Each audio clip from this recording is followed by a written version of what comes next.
Welcome to Man Does Tech, where I solve the problems you didn't even know you had. Gather tools and prep the car for safety and speed. Use a Phillips #2 driver, a 10mm socket with ratchet, plastic trim tool, needle nose pliers, and a replacement rear door handle for a 2009 Hyundai Sonata.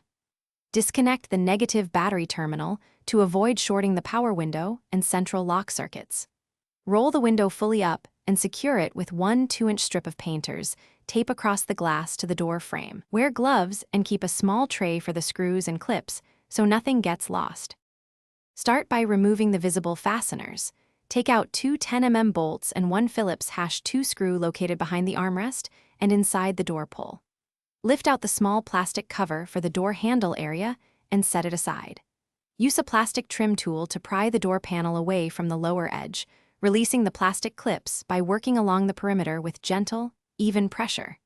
Lift the panel upward to disengage the window sash lip. Then disconnect the power switch harness by depressing its tab and pulling straight out to free the panel.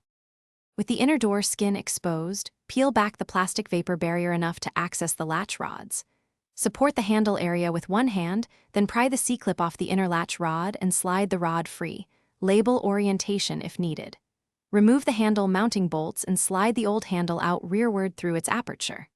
Fit the new handle, transfer any rubber gaskets, and install bolts finger tight, then torque to about 6 to 8 Nm. Reattach the latch rod clip, reconnect the power switch harness, test the lock and handle operation 5 times. Thanks for watching. If you found this helpful, don't forget to like and subscribe.